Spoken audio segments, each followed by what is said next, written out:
Here we go! Whoa! The very same weekend we received Bluey the video game, Australia's ABC broadcasted a countdown of the top 100 Bluey episodes, as voted by the public.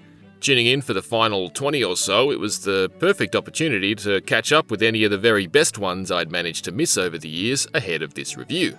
One of those was onesies, and I actually swore aloud when the theme was revealed. Yeah, you said that word you said when the mole didn't start. Seriously, the ability of this children's show to tackle a concept as complex as infertility for an audience of any age, and with such an expert balance of levity and empathy, is nothing short of remarkable. There is so much to this show beneath the surface. I do wish I could say the same about Bluey the video game, that it too is quite remarkable in its own way. Unfortunately, it is not. It may look like a spot-on recreation of Bluey's gorgeous and distinct 2D animation, but beneath the surface there isn't much more than an hour or so of mild multiplayer fun and moderate frustration.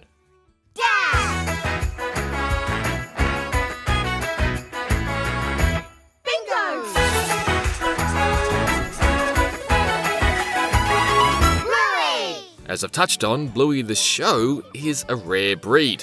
Colourful and cute enough to entertain its core audience of preschoolers, witty enough to hook older kids and deliver valuable lime lessons without ever patronising either audience, and regularly profound enough to make their parents cry. On a more superficial level though, it's rare because it's also beautifully animated in 2D.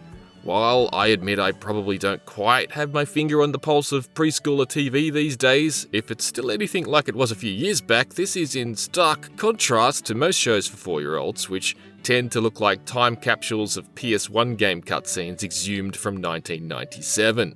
PlayStation 1 games? Hey, if you don't believe me, you can check in that box of all my stuff from when I used to be cool. We're good.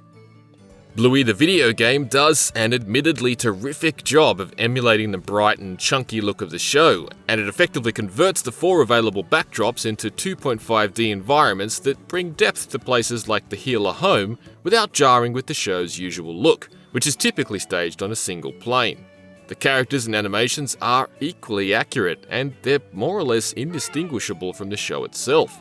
Nice job! It helps a lot that the cast is also aboard to provide the voices. Oh, let's make it so the animals have escaped from the zoo. Oh yeah, good idea. Unfortunately, that's largely where the good stuff stops. Perhaps the biggest problem of all is the absurdly short length for what isn't some $2 tablet game you download on a whim to keep a toddler busy while you wait for your spring rolls. Okay, that's enough excitement for today. At 35 quid in the UK, 60 Australian dollars and 40 in the US, it is brazenly expensive for a game that can be completed in under an hour and picked clean of collectibles in less than 2. Hooray! We try to keep price out of the conversation in a review because games don't get better when they go on sale. But exceptions must be made in cases like this where it's just a rip-off. There are just 4 maps: the Healer house and backyard, the playground, the creek, and the beach, and a short story arc split into 4 10 to 15 minute episodes. The setup is cute enough. It's the school holidays and Bluey and Bingo are spending it on the hunt for a forgotten treasure buried by Bandit and his brothers when they were kids. Good plan, gang. I'm gonna get a bit more shut-eye. Hey! As such, there are appearances by Uncle Stripe and Muffin, Whew, looking sharp, mate. Yeah, Muffin wanted to play dress-ups. Uncle Rad, Hello? plus Chili's father, Granddad Mort. Ah, treasure hunt. I'll help you look for it. Really? There's even a low-hanging moral brushed against in the 4th and final episode, which culminates at the creek, but then the story just ends. We did it! Hooray! The beach is unlocked, but there's no story component here, even though there feels like there should be. It just doesn't actually feel finished. It doesn't feel particularly well finished when it comes to how it plays either. I played through in co-op with my kids and our experience was mostly fractured, finicky and frustrating. There were times our characters were frozen and only returning to the character screen to reselect our characters would fix it. Lining up objects to interact with and pick up is a hassle, which is doubly annoying considering the solution to every puzzle is pushing or pulling a piece of furniture. Or maybe a rock. Platforming is imprecise and inelegant in the 2.5D spaces, and while it does seem to only need one of you to succeed, this is a pain in groups of 3 or 4 players. In bigger groups, progression is messy. It's really just a melee of everyone spamming the interact button to gather junk and getting teleported along by the first person to successfully make a few jumps. Well done, everyone! Where to next? I feel like you're just upset you couldn't kick Muffin. Weren't you? How very dare you?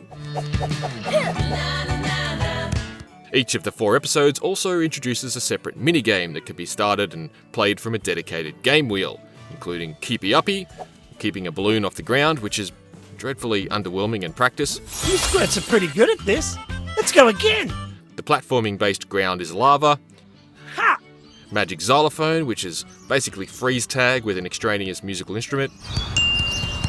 And Chattermax Chase, which is essentially baby's first oddball. You other kids out there know what Halo is, right? Ask your dads. Oh, no, biscuit. Not good. Unfortunately, these minigames are scrappy and rudimentary at best, and we didn't really find ourselves drawn back to any of them. If anything, we gleaned the most fun out of exploring the healer home in free roam and hunting through all the recognisable rooms, but even that was short-lived. Wow, you got a sticker sport. That's awesome. With 151 episodes of Bluey in the can, the list of places and pooches Bluey the video game could have featured is extensive. What we have feels like barely half a game, and it's extremely difficult to recommend. Whose is this, Chattermax? It looks like our old one that Dad said broke. Does it? Wedged somewhere between Wi-Fi and the Wiggles as one of Australia's greatest exports, Bluey has been a staggeringly successful animated series. Tens of billions of minutes of the show have been streamed into households in more than 60 countries, and the healers have subsequently been transformed into over 1,000 bits of merchandising tat. In an unfortunate turn of events, Bluey the video game feels a lot like another forgettable piece of the ladder, hovering somewhere between the countless toys and the tubes of licensed toothpaste. Low on innovation and high on what feels like contractual obligation, Bluey the video game is really a low-effort mobile game masquerading as a mid-priced console and PC product. It may absolutely look the part compared to the show itself, but with its assortment of shallow minigames rife with annoying bugs, frustrating controls, and a bafflingly brief runtime of a little over an hour, the end result is sadly a lot like one of Bandit's duck cakes. A bit bodgy. Ah, well, game over. Back to bed for the big blue guy. Dad, you know the moral to that episode was that Bingo thought the cake was great anyway. Little kids might really like it.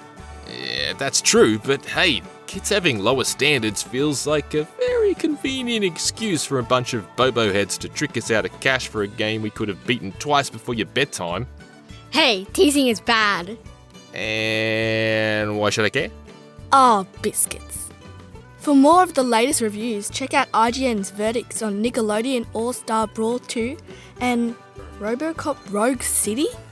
Dad, RoboCop's not an age-appropriate suggestion. Hey, I watched it when I was a kid. This isn't the 80s, Dad. We're raising a nation of squibs. And why should I care? Ah, duck cake.